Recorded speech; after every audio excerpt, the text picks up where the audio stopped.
All right, it's 5 o'clock. We're going to call the St. Croix County Administrative Committee meeting to order. Can we get a roll call, please? Chair Burning, Present. Vice Chair Counter, Present. Supervisor Long is excused. Supervisor Fiedler, Present. Supervisor Shirley, Present. we have a quorum. Thank you. Minutes, the approval of the minutes. Anybody, any additions, changes, subtractions, multiplications? Yes. You're good? Good? No? Okay, seeing none, we'll consider the minutes approved. We'll move on to public comment. Is there any public comment? Is there any public comment? Is there any public comment? Okay, seeing none, we will close that and go on to our business items. Business item number 1, financial report for January. Administrator Witt. Yep, the financial report in your packet is for January. I'd actually probably reference more, though, at this point of the year. The year-to-date numbers probably aren't very important. Ending year numbers for 2024. So when we look through the different departments, that second column in is the fiscal year 24 final close, and you can jump to the bottom number. So this is county boards and committees, 25,709. So that's a positive number. So that means there was more revenues than expenses. And since revenues are pretty much generally fixed, especially for like a cost center like this, it's because the expenses came in under budget then. So just quickly scrolling through them, Corporation Council, 16,000 positive, administration, 88,000. There was $50,000 in a grant or a line item that we didn't use, so, and then a grant that came in. County clerk, that was 17,000 positive. Human resources, they were at 90,000. The elections, 9,000. Information technology, 42,000. Finance, 21,000. County treasurer, 143,000. That's extra revenues that came in for them. And then you get into the insurances. So the self-insurance, 1.6. There was a 1.5 million transfer in, so that accounted for most of that. The retirement health savings, 267. That was the one that we've now changed in 2025, that we're not actually putting any tax levy in because that's gone down. Risk and property insurance, 393. That one's up and down different years, just like work comp. That one's a negative 8,000. Fleet vehicles, 14 positive. Facilities, they were at 194. And that goes through all of the departments here for the admin committee. Admin tax, we got 1 month left on that. We're getting pretty close then. So we're pretty much on target where we thought we would be for the vehicle registration fees.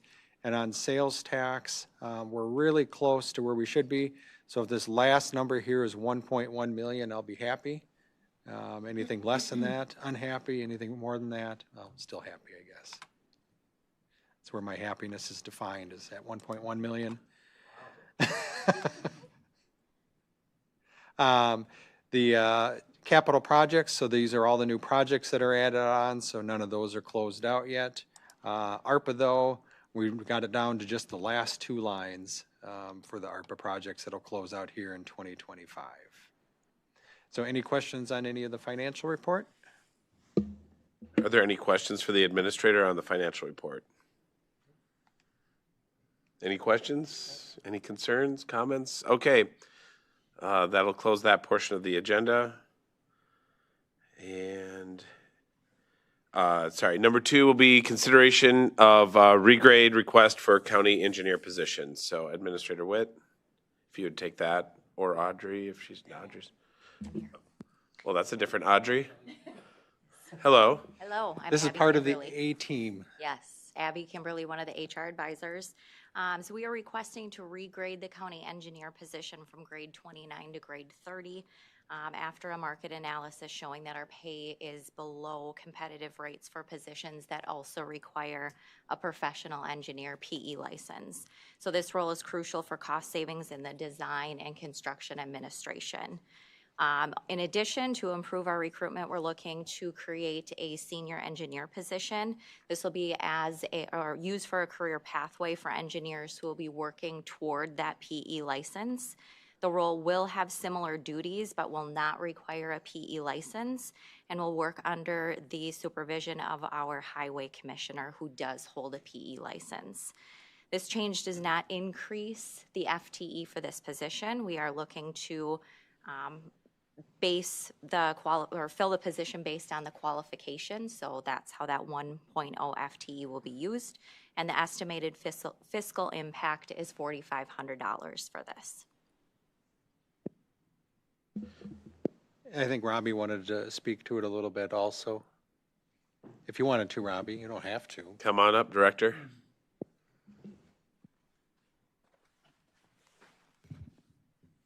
I would just highlight the importance of the position in a county this size. It's important to maintain that. The cost savings alone and what we can do in design and construction administration is significant. You know, we're seeing design fees anywhere between 10 and 20%, and construction administration fees between 8 and 14% is typical. So on a $1 million project, I'll let you do the math. It's not, you know, it doesn't take long to pay off this position quickly. It's just important to keep in-house. We will, you know, operate as they said. The split position provides the person who is working towards a P, which typical process is they'd have to graduate from an ABET accredited university, pass the fundamentals of engineering exam, work for 4 years, provide adequate references, and then they'd be eligible to sit for principles and practices. So. Yeah, I know Robbie had also talked about, he had actually asked for a 2-grade increase for obtaining the PE from the current position. Our data didn't necessarily support that. When you look at the public sector like this, private sector, it probably would have. And then the cost savings that he talked about. So the data that we had showed a 1 grade, but I didn't want to ignore Robbie's request for the 2 grade for your consideration. Really, at the end of the day, it's what you say it is. The 2 issues for us then would have been the comparable data with other public sector employers showed 1 grade is probably the right place. And then at grade 31, and the additional grade up, we have the operations, what's the position?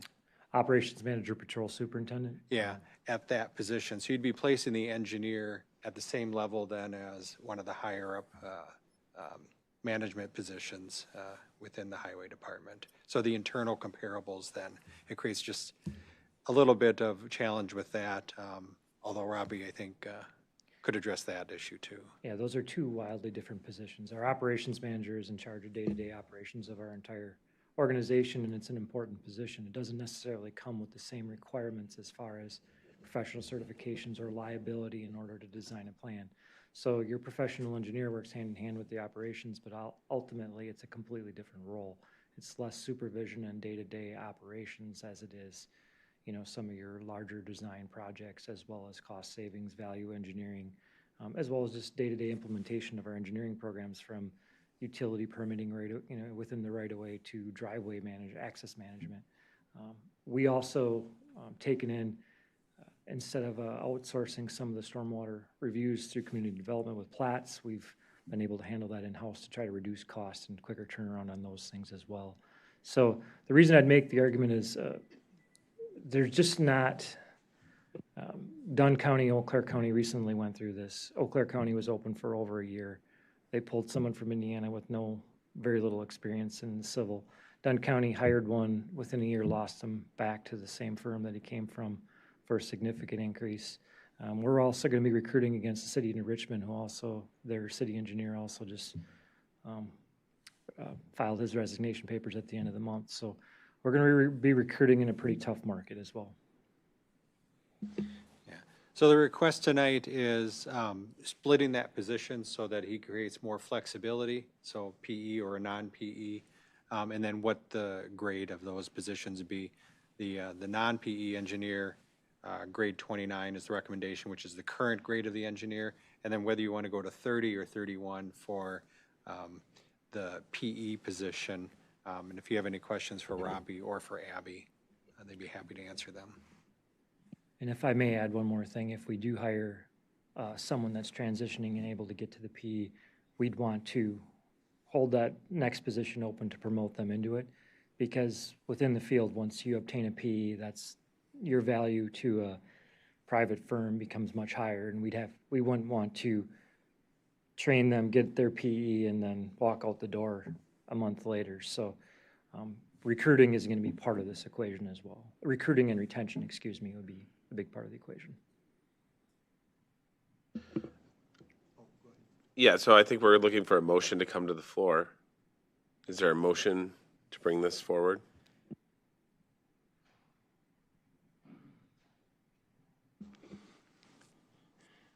I'll do the motions just to get things started, but I think I know where, the costs are for the engineers and where things are at, and I'm kind of a little bit agreeing with what you're saying and looking at the two-step increase for the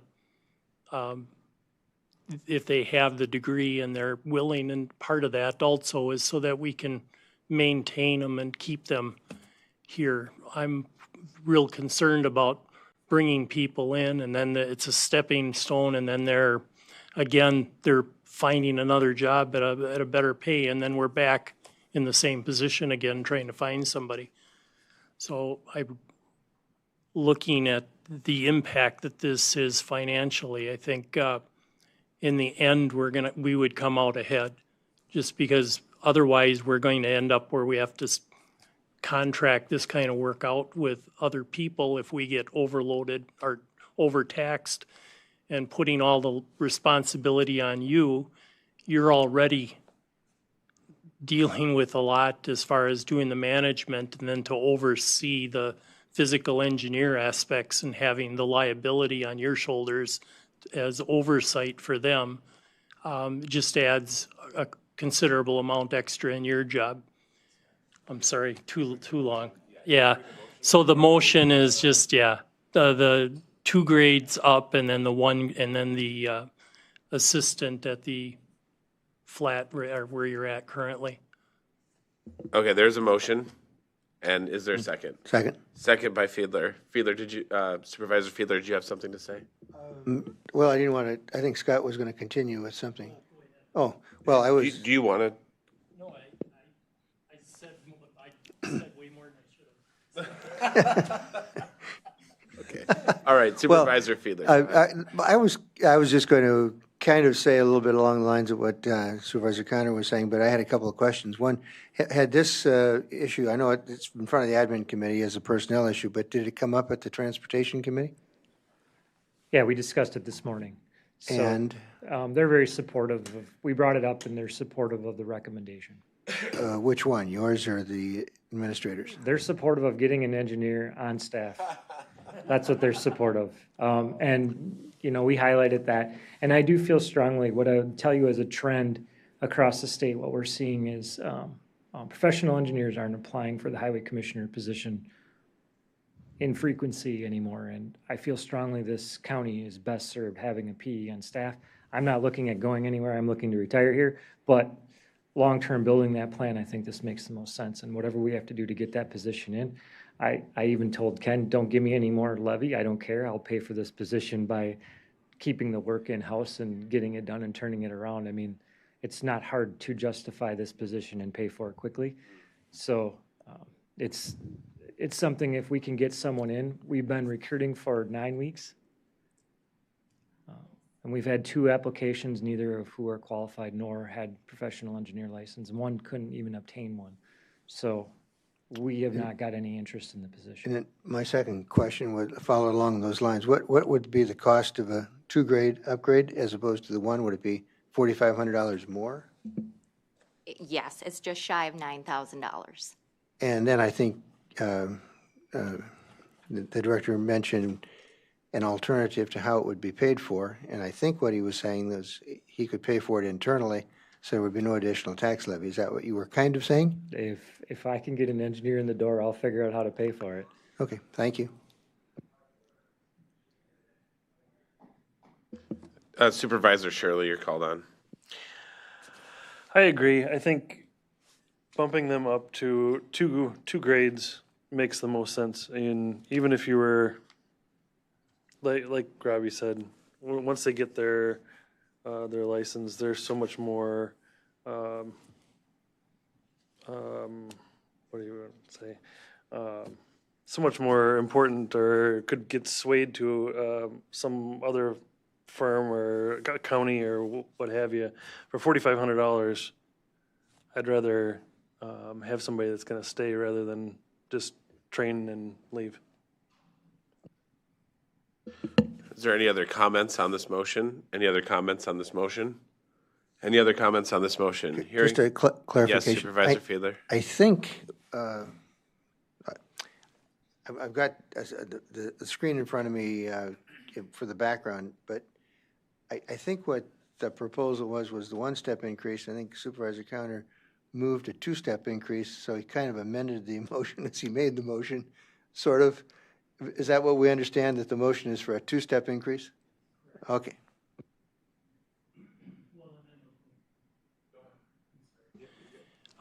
Yeah, so it was a two-step increase for the engineer, that the licensed. Otherwise, as a senior position, that was what the original proposal was.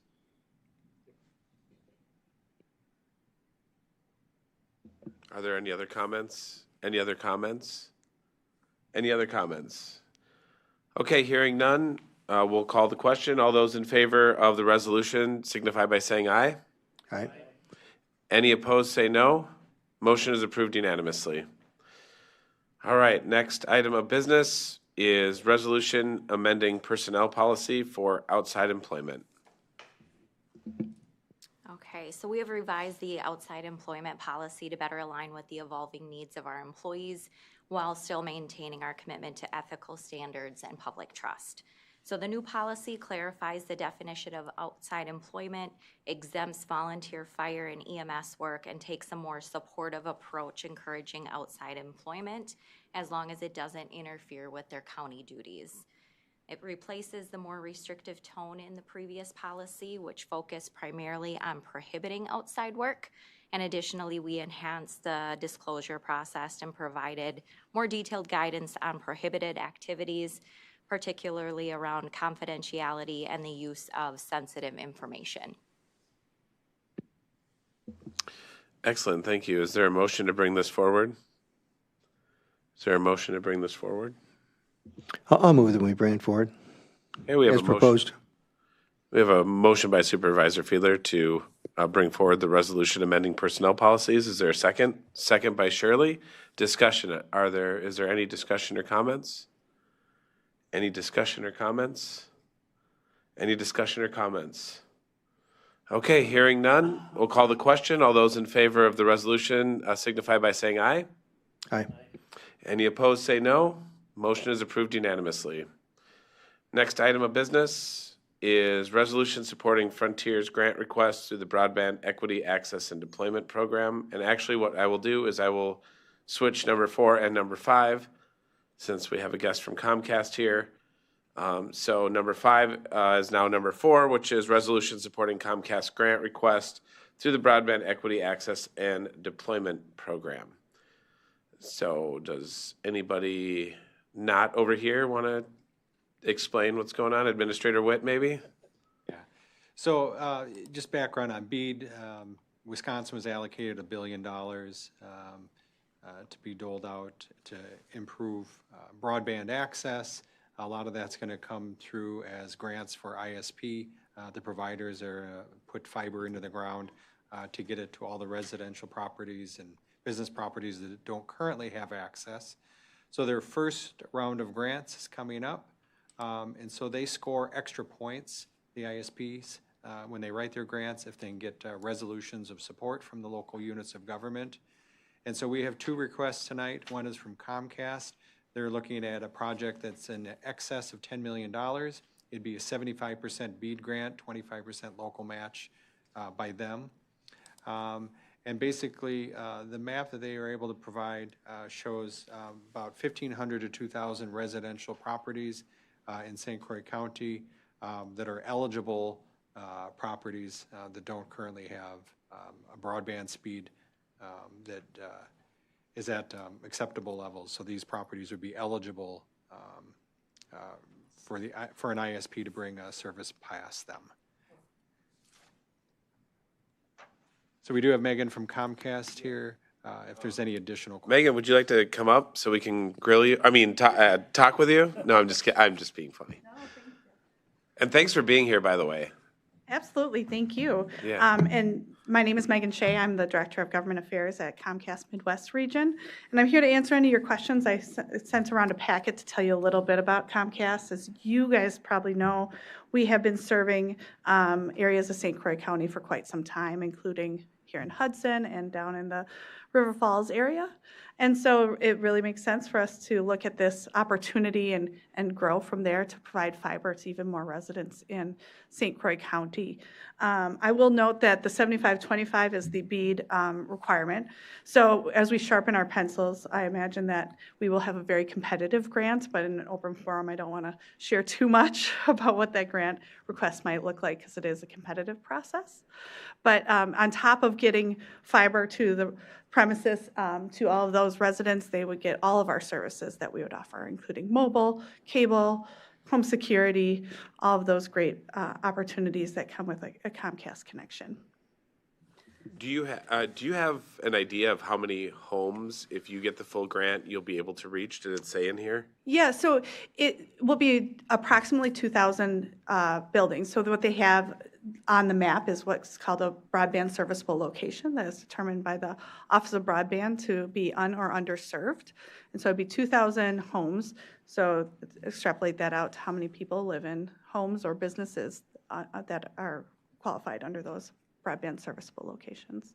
And you're using the grant to build the facilities to the area. Now, what about getting it to customer? They would be connected, yep. Connected. Our job under BEAD would be to make sure that everyone has the opportunity to have a connection with that grant. So there would be no cost to building it up their driveway and to their home. That's great. And are you going into any areas where any of the incumbents are currently servicing, or are you going into areas that are currently completely not serviced or underserviced? The grant is for unserved or underserved. And as there might be opportunity to continue to build, we could do that as well. Our business development folks would be looking at every opportunity. Yeah, But awesome. the grant is simply for those or underserved locations as determined by the Wisconsin Office of Broadband. Anything else would be done on our private capital. Excellent. That's all. Those are the only questions I had. So, are there any questions from the committee? Any questions from the committee? Thank you for being here. Absolutely. I think you're good.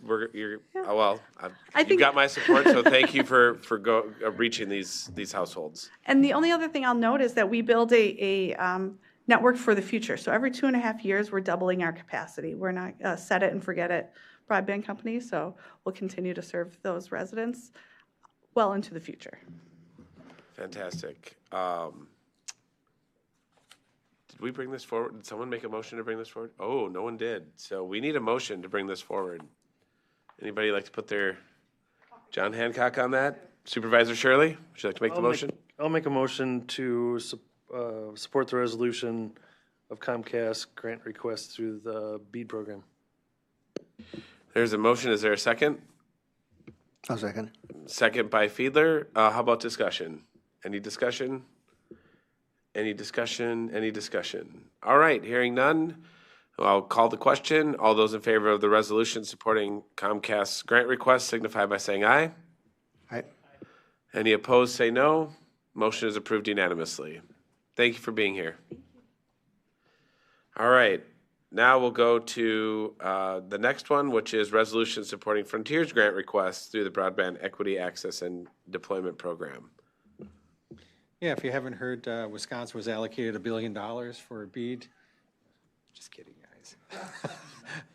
So the Frontier application, so they're looking at a project of about $5 million.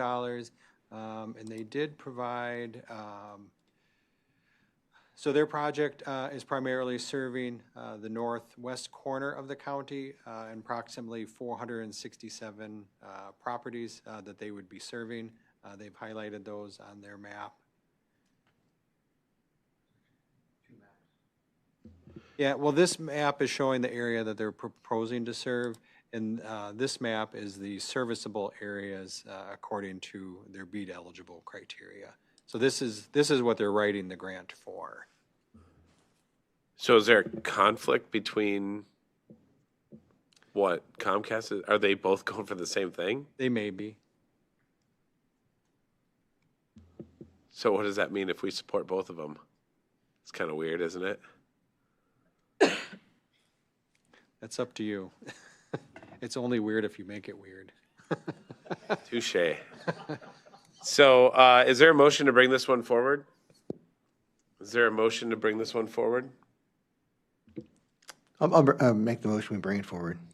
Okay, so Supervisor Fiedler is made a motion to bring forward the resolution supporting Frontier's grant request through the Broadband Equity Access and Deployment or BEAD program. Is there a second on that motion? Second by Counter. How about discussion? Supervisor Counter. Well, on this one, when I look at the map that they have for Frontier, a lot of the places that they're showing here for providing service, just last summer, I think, if I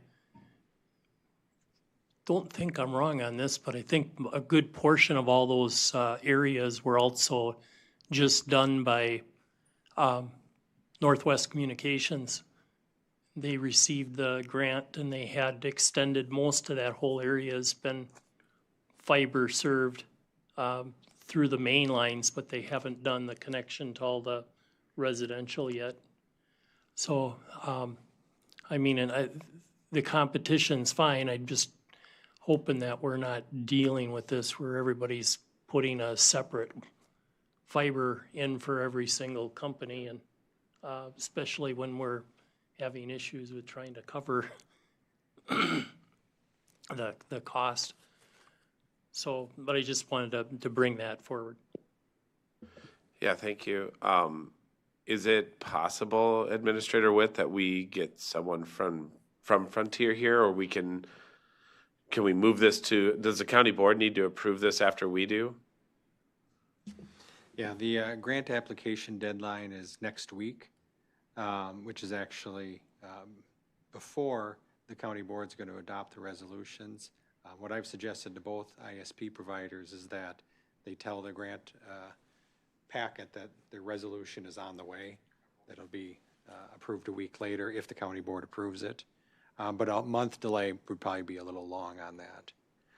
As far as overlap with other ISP providers, I absolutely think that's happening. I think with all the grants, if you look at the whole map here where the different ISP or underserved properties are identified, I know we've done a lot of grant work in the last year. Their data is always trailing, and so any work that was done last summer isn't reflected yet on these maps. And so it's a trailing project, and yes, I fully believe there'll be overlap between multiple ISP providers. There's $1 billion that's going to be spent in Wisconsin, whether it's one ISP serving them or 2 or 3 ISPs serving them. That money's going to get spent one way or another because it's allocated for this. So this is really, do you want the projects to be in St. Croix County, or do you want them to be somewhere else in the state? Well, Any further comment, Supervisor Counter? yeah, and I'm agreeing with what you're saying on that.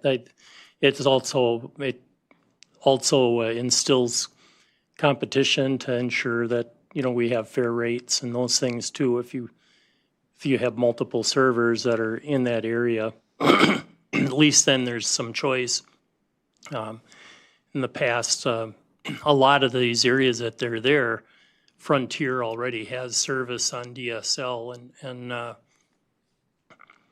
I can tell you, because I'm probably one of those green blocks that under where I'm at, I think I get incoming, I'm at 9.8, and sending out, I'm at 0.97.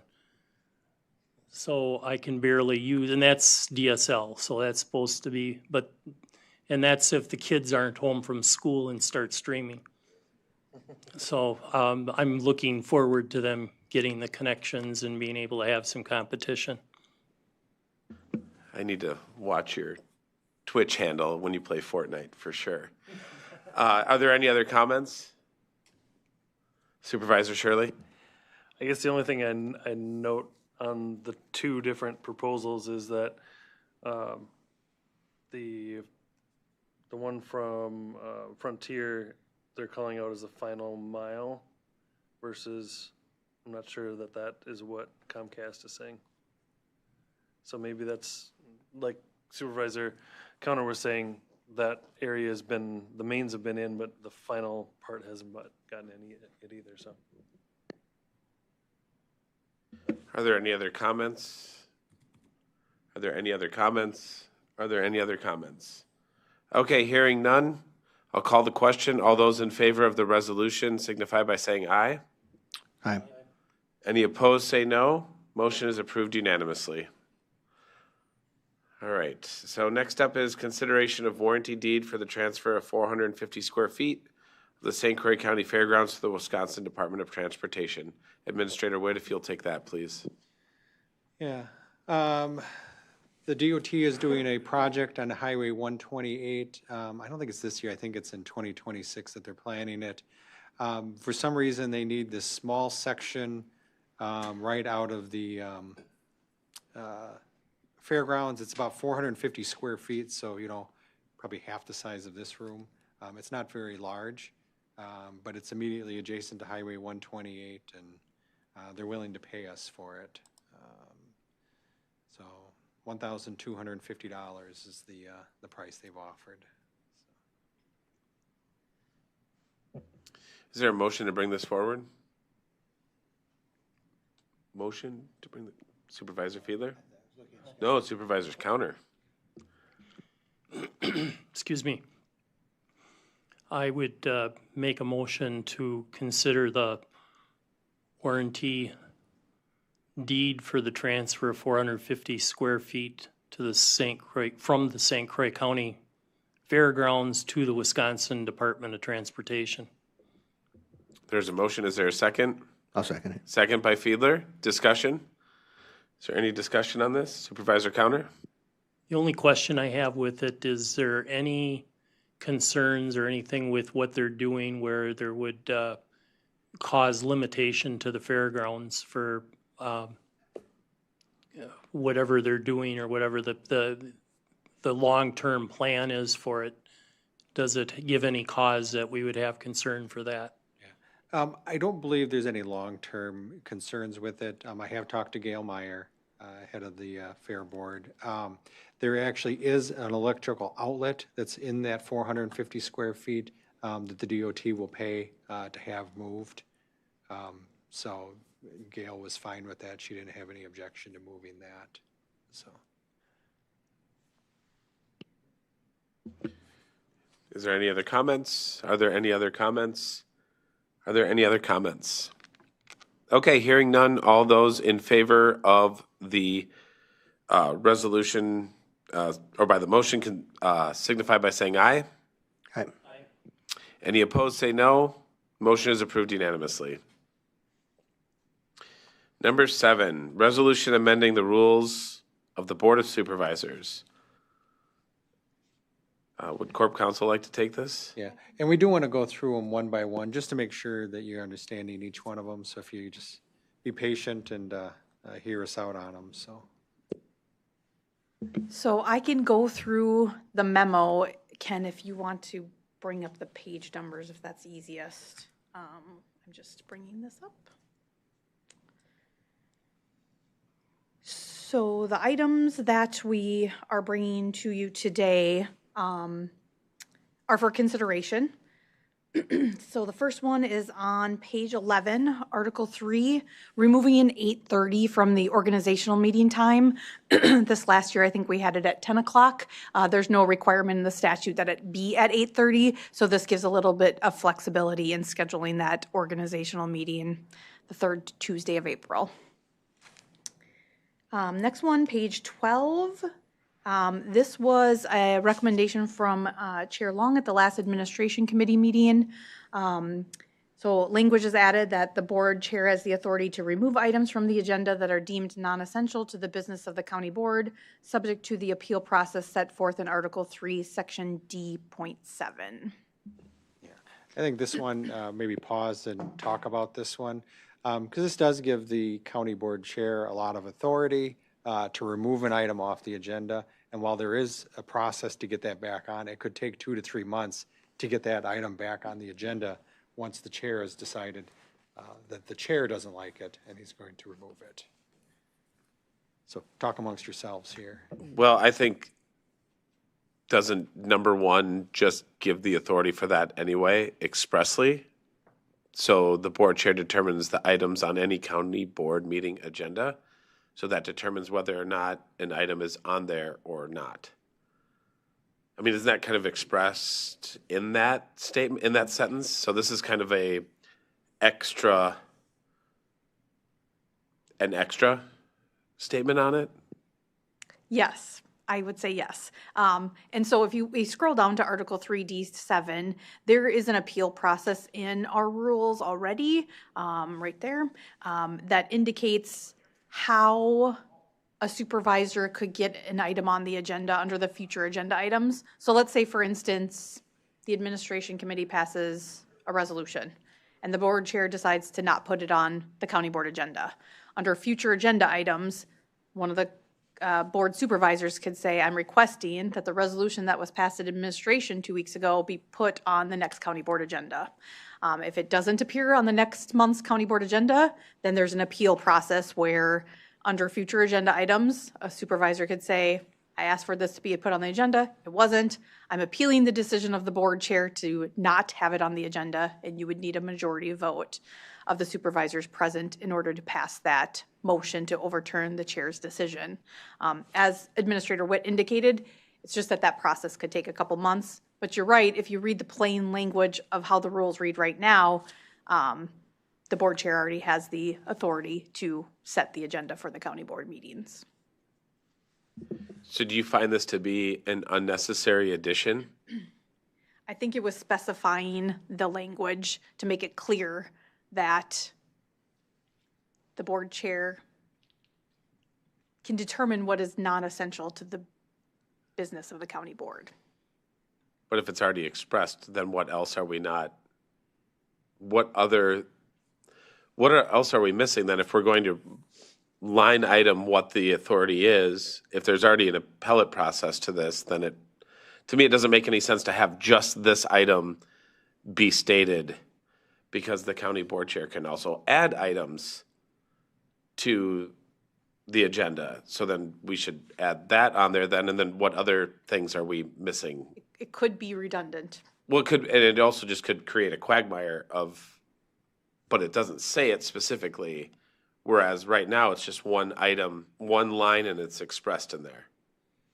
So I think the purpose, really when I look at it, is that any resolution or ordinance that's been approved by one of the standing committees should be on the agenda. So maybe what you want to do is to clarify that all resolutions and ordinances recommended by committee will be on the next agenda, unless the county board chair determines that they were non-essential, or whatever the language was that was deemed a non-essential to the business of the county, and then the chair could pull it off. So really, you'd be flipping it. You would say, if a committee's approved it, it'll be on the agenda. The chair doesn't have the ability to pull it off unless he's deemed it to be non-essential.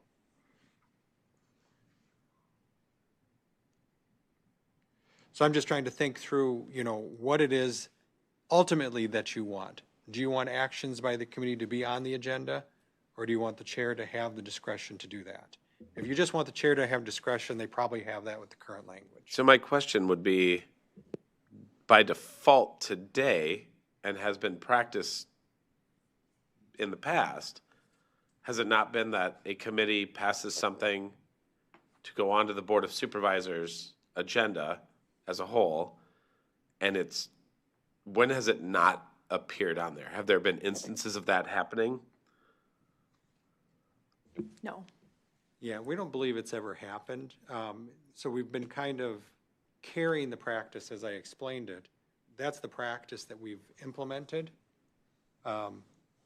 So I think this language, while I agree, it's repeating more specifically the authority that the chair probably has with the language. I think that's what the chair was looking for, was a specific language where he could say, okay, it was approved by committee, but I'm deeming it non-essential to the business of the county, so I am going to pull it. So it's a break from past practice. I feel like that's already there. So it's just, I don't know, Supervisor Fielder. Well, I was just going to say, I'm going to concur with the chairman's initial reading of it. I think the board chair has plenty of power to do what he wants to do now. This is surplus language we don't need to add. How about this side of the gallery? You guys have any comment on this one? Go ahead, Supervisor. Sure. I guess my first thought when I was reading through this was any item that didn't come from committee, but there really isn't any items that don't typically come from committee, so I agree that it's kind of redundant, but on the other hand, if it's passed through a committee and it's approved at committee, do we want the board chair not to have to have it in the agenda? Do we want that discretion there? If it's already passed through committee, then it's an interesting thought that I never thought about before. The only items that don't pass through a standing committee would be reports, presentations, and appointments. So, Think of anything else. allow me to ask this question. We make no change to this. Does it impact the ability for the chair to go, nah, I don't want that on here? By not doing anything, does it change anything? And by doing anything, does it change anything? I'm feeling like no matter what we do, we're not changing anything. It's just extra language in here. This one and D7, I think, are both clarifying points where Corporation Counsel, myself, have counseled the elected officials that it says this is past practice, this is the way we've been implementing it. So if the county board chair says, I want to pull that resolution, we would strongly advise him against it, that, it's been passed by committee and it should probably go forward to the county board. So I think that's where the chair was maybe looking for specific language to clarify what his authority was to remove an item. You don't have to agree with it. I'm just trying to Yeah. explain it. So, I mean, I think you guys are seeing that. I don't, but anyway, we can move on because I don't think we should do anything with this. So we'll wrap that into some big motion at the end of all this.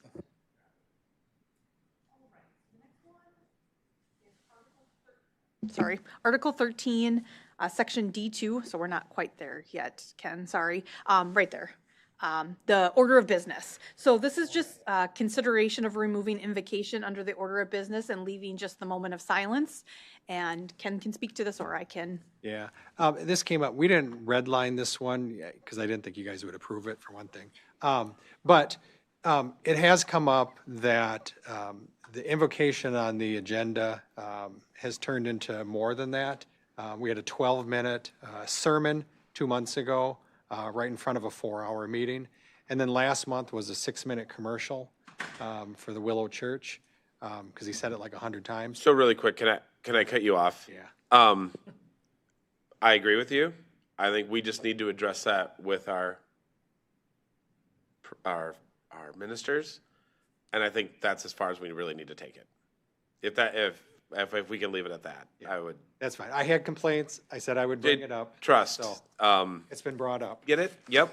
And it's noted, but I don't think we're going to touch this one with a 3 trillion foot pole. Yeah. Sounds good. The next one is Article 3, Section D2, so on the same page, consideration of removing annual department reports.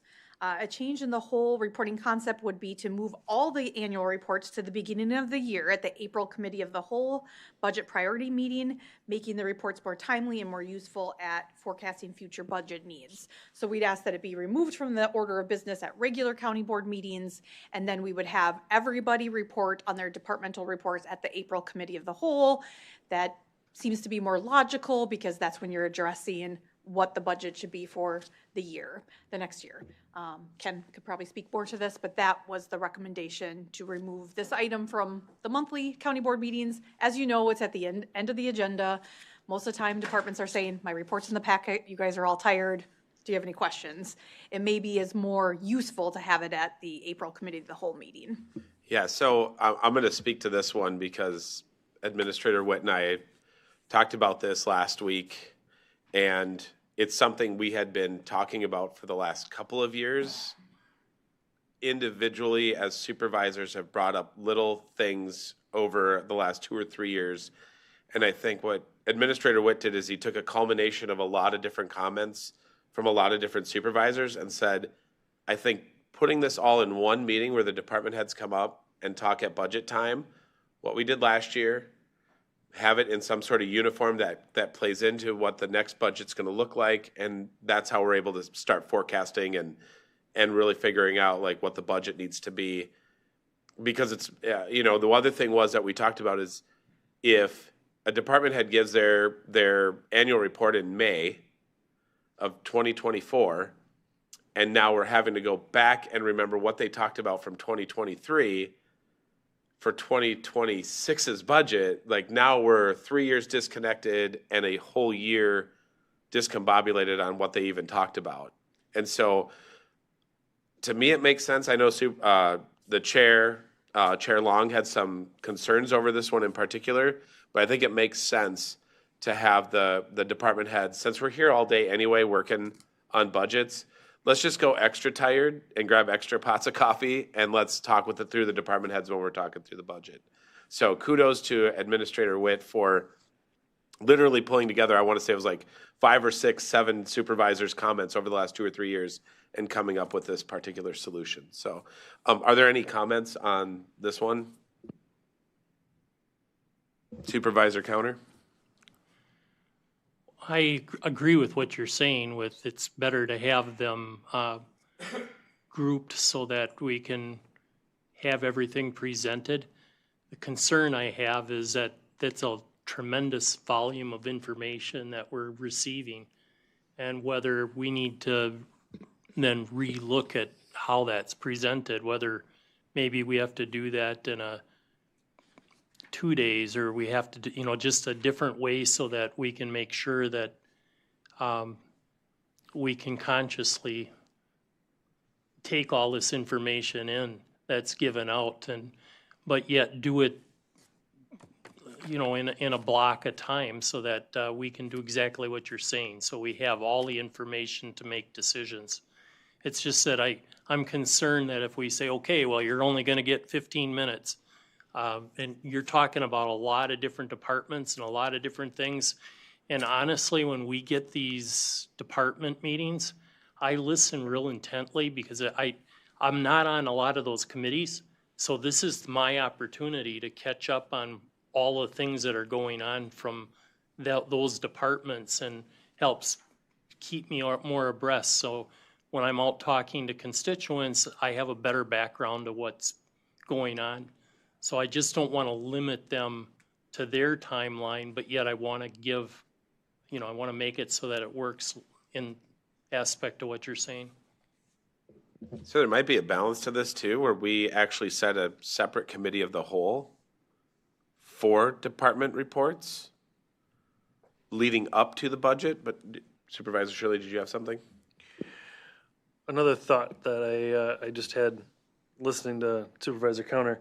I'm wondering, you know, as we've now kind of created this report from Ken for each of our board meetings, I wonder if we're going to take away the annual department reports, if we shouldn't have a quick report from each committee at each board meeting.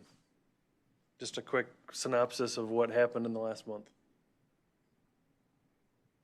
Just so that everybody that's not on those committees has an update.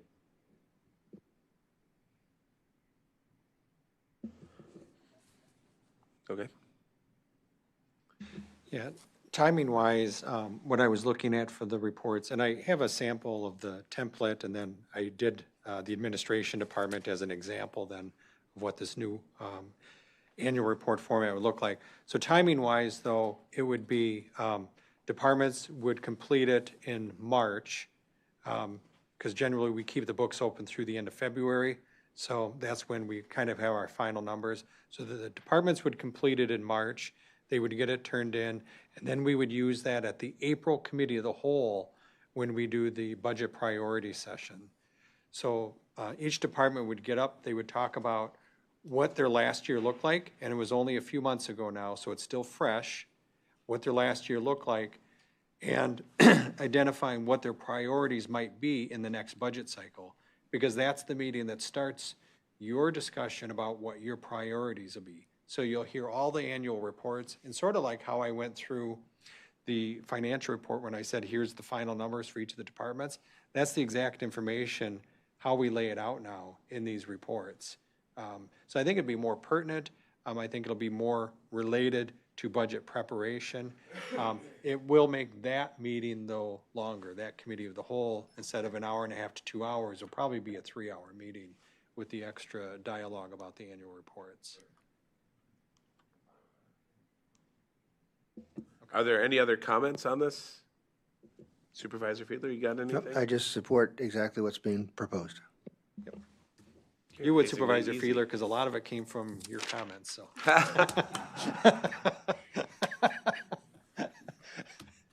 It's a little bit of everyone's. Supervisor Shirley's got his line on there, that last line, that's all Supervisor Shirley. And the org chart's there, that's all Supervisor Burning. So when we get to your motion, it would be deleting annual department reports off the agenda. And then I'll restructure it with the other format. Okay, excellent. Yep, we can go on to the next item. Okay, next item would be, right there, adding a statement that all resolutions and ordinances shall be sponsored by a standing committee, and then other agenda items which come before the county board. We fixed that sentence. So this was recommended to be added so that all resolutions and ordinances come from a standing committee. Historically, they have, but there might be one or two that go right to county board, and sometimes those get sent right back to the standing committee to address further. So this is just specifying that all resolutions and ordinances shall be sponsored by a standing committee. I've had some conversations with Supervisor Fiedler that there might be some concerns about that. What if there's an emergency resolution or ordinance that is needed? I think historically how we've address that is we've had a special meeting right before the county board meeting, so admin committee at 4 o'clock, county board meeting at 5 o'clock. But this is just a recommendation, and if the administration committee feels that this language isn't necessary, we can always take it out. Well, here's one thing that I have a concern about. When we put the word shall in anything, it's now concrete. It's not should, it's not maybe. So my concern is we already have a safeguard against things coming right to county board. We have to have 2/3 if it doesn't pass a standing committee. I believe that's one of the rules, that we have to have a 2/3 vote, isn't it? It can't just, things just can't pass majority. No, I think the alternate scenario without this sentence is the county board chair can put one on. So it's entirely in the hands of the county board chair to grant or not grant a resolution that did not come from a standing committee. Yeah. So that's kind of what we wanted to clarify. That's not been the past practice. The past practice has been, if you want it, you're gonna have to call a special meeting and approve it, and if that's right before the county board, so be it, but you have to have the committee meeting before we'll put it on the county board agenda. So this actually has come up before, and we've been firm that the past practice, while it may not be clear in here, was the way that we were recommending it be done. And so this sentence is just clarifying and putting it in black and white that that is the way that you want it. And it's up to you. I mean, which way do you want? Do you want it, they have to come through committee? Or would there be a scenario in your minds that you would want the county board chair to just authorize one? All right, gentlemen, Chair, on the spot, yes. My just preference would be to have more flexibility and let the county board chair, in those unusual circumstances when he or she did feel the need for it, could do so. And we're ultimately going to vote on it anyway, so the majority would rule. But this seems to me to hamper whatever hypothetical circumstance could come up where we don't have to go through the rigmarole of having a committee do something and then act on it at the board. We just have the chairman do it. What are the, I know you kind of went through the pros and the cons already, but why would we want to have this on here? Like, what would it benefit? I think the purpose of having it on here is that a standing committee has discussed it and went through all the reasons why the resolution or ordinance should be approved or not approved. Therefore, hopefully alleviating that long of a conversation at the county board meeting. That it's the first time anybody's seen it, is at county board. There may not be any research that's been done on it. It's just first, glances at county board. Whereas now, standing committees talk about it. They may make motions to change language. They may postpone it for a month to get more information. So having it go through standing committee, there's more research done. There's more legwork done before it gets to county board. Yeah, Supervisor Counter. I've had to be involved in, I think at least twice that's happened, where we had to have a meeting before the meeting. And it was usually community development, and it would usually be something where we were waiting for information from a township or something to come in for doing a review for a certified, something that's going to typically be passed at the county board level, but we have to follow due process too. And I think due process for some of those things, you have to do it that way. So you can't skip that step. So I don't disagree with what we're saying here, because I think it'll protect us from without that. And if there was something that was slipped in, then it sets us up for problems in another aspect. Are there any other comments on this area? Any other comments? I agree with the essence of what Supervisor Counter is saying, but I would think in that circumstance, corporate counsel would advise that other due process elements would require the standing committee to act, and that therefore you would go ahead and act, and the chairman would defer to the committee, and you'd have to meet 10 minutes ahead of time. But in many cases, that might not be the case, where some other element of law requires it, and therefore the chairman could act in the expedition of county business. And again, the full board would have the opportunity to vote it up or down anyway. So I'm agreeing, but saying I think we can follow both sides of the due process and make everything work without mandating that it only come about this way. You're saying don't put a handcuff on it. Yes, that's correct. So what do we want? Do we want to add this, or do we want to leave it as it was?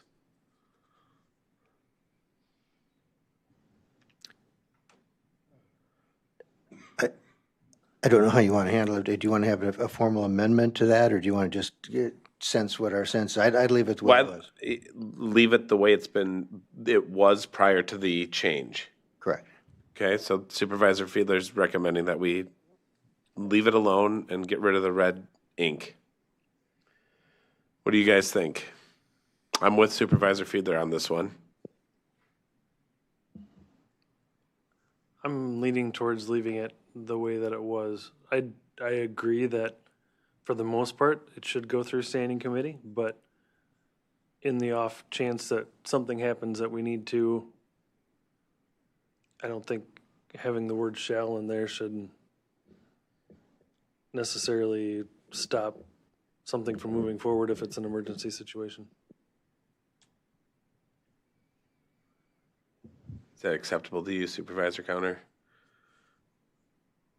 You can say no. Well, I still want to hear his argument on it. I just want to ensure that if we don't have something like that, this is being clearly articulated with corp counsel and stuff, that we don't put ourselves in a position where we're making a decision that comes back because we didn't do the correct due process. Because there are specific languages in the ordinances that we have to follow. And if we skip a step, we set ourselves up for lawsuits and things.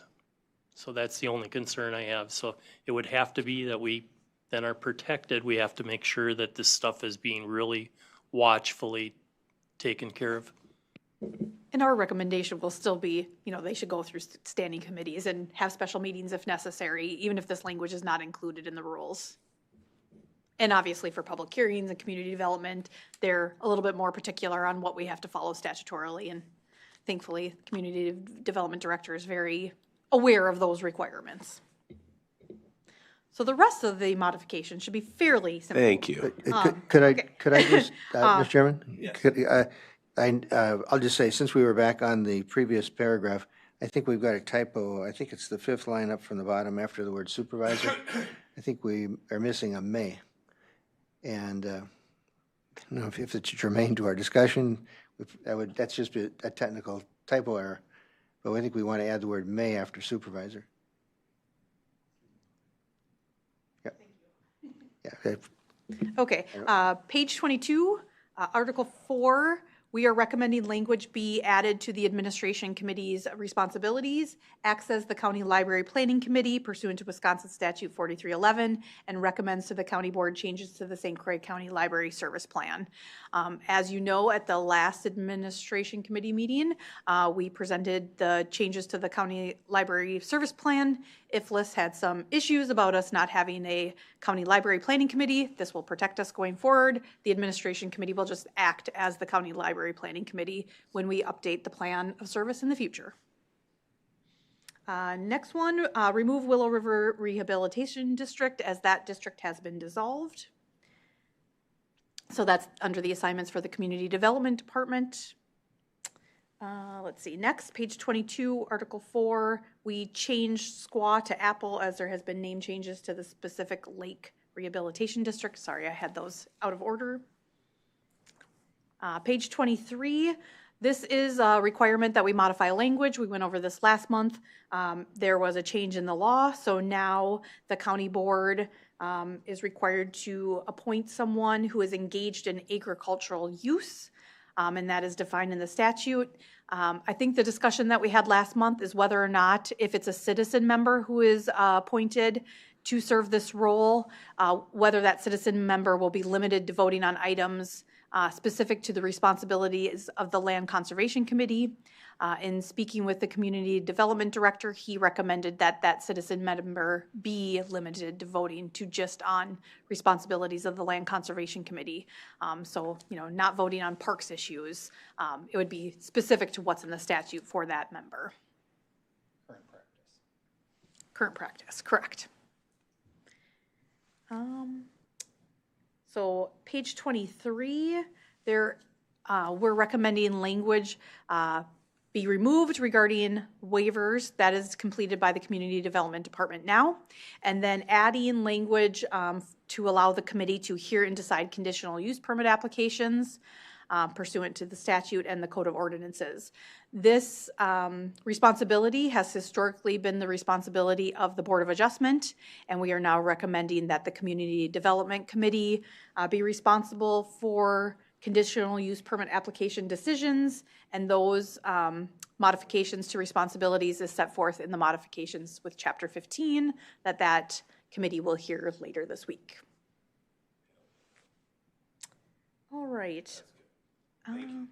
Let's see, I think we are now to page 28, Article 5, remove the County Library Planning Committee in 2 areas, and then again changing Squaw to Apple on page 33, and then in this section, I don't know that I put it in the memo, but removing from the Board of Adjustment to hear and decide special exception or conditional uses, that's now responsibility of Community Development Committee, and then just cleaning up that language. Also removing that the Board of Adjustment has the authority to interpret the zoning district maps. That is actually a duty and responsibility of the Community Development Department. If someone disagrees with the decision of the Community Development Department, they can appeal it to the Board of Adjustment. They are the appellate body. We have Supervisor Shirley. So, like Corp Counsel said, we're switching that in Chapter 15, but we still have to change it in shoreland and one other ordinance. So are we saying with this change on this that community development is going to see all CUPs? Or are we, I mean, they're eventually all gonna be switched to that, but Right. I was not aware that we would needed to change it in 2 other chapters, so I just took it out of the section. And so the question is, do the rules supersede our ordinance? I would say that the ordinance would probably supersede the rules. So I would recommend you can still change this in the rules, that this is the plan ultimately, but the guiding document would be the actual ordinance.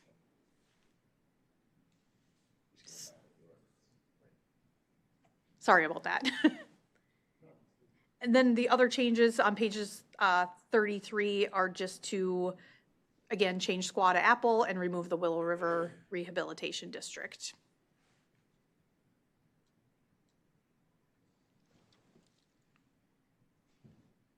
So I think those are all the recommended changes.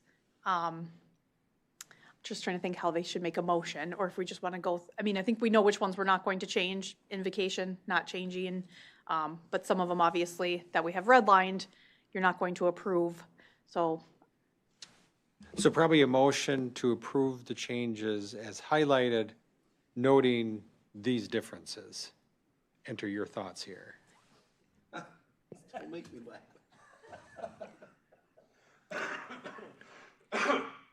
Well, just, you're saying, the motion would, you're suggesting would be as presented, and then with, so the exceptions would be amendment to section C1 to section D7, where we wouldn't accept the language, and we'd pull the language from the section that dealt with the agenda items. And I think that, and there's the technical amendment we all talked about. I think those were the only real changes we made. Two deletions from the proposal, plus taking something that wasn't redlined from the agenda list and removing it. And I think with those 3, that captured what we talked about.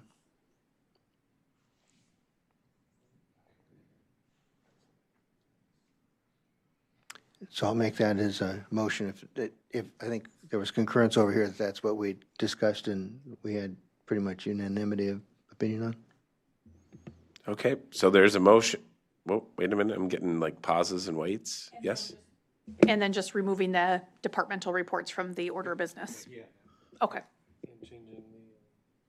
Yeah, let me highlight the 3 changes. So this change on page 12, deleting that red line. So no change on page 12. So that one will drop. Adding, redlining out annual department reports. And then deleting this one also and adding the word may down here. Those are the 3 changes from what was recommended this evening. And that is what the motion entails. Correct. Yep, that's what Supervisor Fiedler had motioned. Okay, there's a motion. Is there a second? Is there a second? Second by Shirley. Discussion? Question mark? Discussion? Go ahead, Supervisor Counter. What about the invocation? We talked, we're not going to erase that. No. There's no change on it already. There was I thought, oh, I thought they had it, that it was removed. There's no red line on it, right? No. Yeah. Oh, okay. Ken didn't want 400 people here. Where's the lie on that one? The only, We're good on that one. yeah, the only thing on that one is I think in the future, we need to talk with the board chair about setting a policy for these people when they come in, so they're given a time and specifics. I think just a conversation Yeah. from the board chair is adequate, yeah. Is there any further discussion? Any further discussion? Any further discussion? Okay, hearing none, I will call the question. All those in favor of the resolution amending the rules of the Board of Supervisors signify by saying aye. Aye. Any opposed? Motion is approved unanimously. With that, I will open it up for a request for future agenda items. Any requests for future agenda items? Any requests for future agenda items? All right, hearing none, we'll close that. Go to announcements. Any announcements? Anything fun and exciting? Any cool announcements happening? You can book the committee of the whole April 3rd at 9 a.m. April 3rd, 9 a.m., Committee of the Whole. Yeah, that's what we're looking at for the date for that. And that'll be that budget priority. And I'm going to make all the departments have their annual reports ready by then. So all those watching at home, start working on it. Riveting television, let me tell you. Yes, Supervisor Fiedler. Just very quickly, just a quick report that I attended a conference by Ehlers last week on finance for the county. It was very interesting. It covered a lot of things I wasn't very familiar with and reinforced some things I thought I knew a little bit about. But key question I asked a couple of the folks was I talked about the note that we're going to be having presumably in June for final approval, and talked about the highway note for about $7 million or so, and talked to them about their suggestions on timing. And frankly, I think the consensus was that things are so in flux that June is as good as any, and they did not recommend we change our present plans to go forward in that time frame. There was nothing in their crystal balls that suggested we change the way we were proceeding. That's it. That's very good. Any other announcements? Supervisor Counter? This one's a question for you, for the administrator. Where are we at currently? Do you have any projection as far as where we stand today for population in the county? No. I usually don't get out until the weather's warmer to start counting everyone. Yeah, the official population release isn't until August. And so in August, we'll find out what their January 1, 25 estimate was. So it'll be a while, once the weather's warmer. Okay, any other announcements? Any other announcements? Any other announcements? All right, hearing none other, the date of the next meeting will be March 18th, 2025, and all business items completed. We stand adjourned.